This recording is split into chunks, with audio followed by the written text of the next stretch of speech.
Welcome back, everyone. It is Sunday sit-down time. Joining me tonight, KTGR's Andy Humphrey. Andy, for Mizzou baseball, you had such high hopes when that Tennessee series comes. You sweep Tennessee. Kind of tell me what your overall analysis of everything has been since that Tennessee series. Yeah, it's been, obviously in conference play, there's been a little bit left to be desired. You give them credit, though, for staying with it during those midweek games. Sometimes it can be easy to lose focus for some of those games, but Mizzou hasn't lost one of those yet, and it's not like they're only playing cupcake games in those also. They've played Kansas, they've played Illinois. So it's not, they just beat Illinois, or not Illinois State, but Missouri State this past week.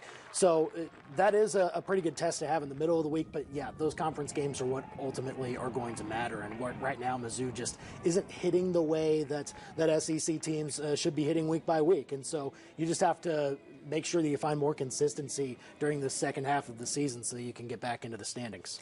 Talking to Steve Beazer after the Vanderbilt series last weekend, saying they're this close, right there to getting over that hump.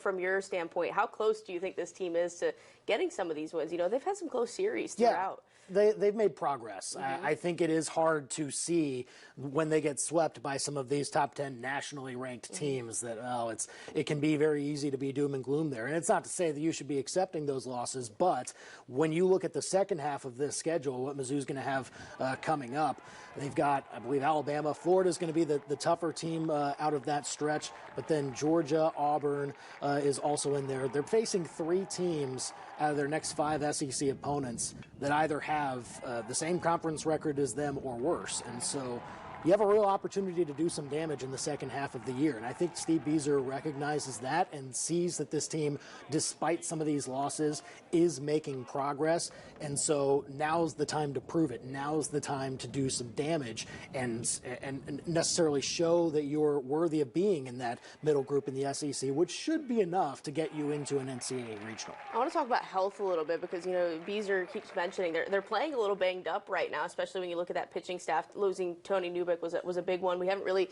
seen Sam Horn in there much. I'd expect to maybe see him in some midweek games. What can you say about the health of this group right now? Yeah, definitely the pitching. That's where it's most worrisome, and especially when you are going through these types of weeks in the SEC. You have to make sure that you have a stable of guys that can go deep in games and can save your bullpen arms a little bit for those later games in the series. And right now, Mizzou just hasn't been able to find some consistency with their top guys to work into the 5th and 6th inning consistently. I think that's the next step for that group. Can you find the players that you can rely upon week by week to eat up the bulk of games and then make sure that your bullpen arms are well rested enough to play some of the high pressure innings later on in those games? So yeah, health has not been great for this team, especially on the pitching side, but there are ways to overcome it, and we'll see if Mizzou's younger arms can step up in that role and be able to take advantage. At the plate, what do you think about the guys Steve brought on this year? You look at Dalton Bargo. Hank Zeisler has been tearing it up in his first year in the SEC. What do you feel like?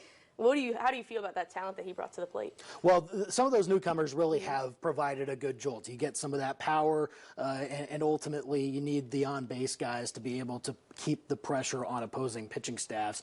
I think those guys that you mentioned have been great. Luke Mann's obviously had some really good games as well. The one on Saturday certainly buoyed Mizzou to a comfortable win over Texas A&M the other day. I do think they need more because collectively as a team, they are near the bottom of the standings when it comes to team batting average, team on base, team slugging, as a relation to other SEC teams. So, yeah, those guys have been a good bedrock for this team to rely upon when they do need big hits, but sometimes you're not going to be in that part of the lineup, and you need other guys to step up in some big innings in some tight spots. So we'll see if some of those other contributors can find ways to consistently do that.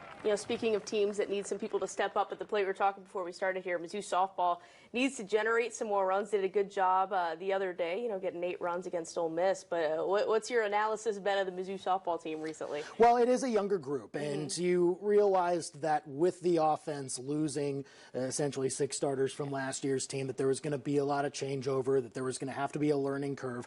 That said, you're still in the SEC. You got to go out and compete with some of the best of the best.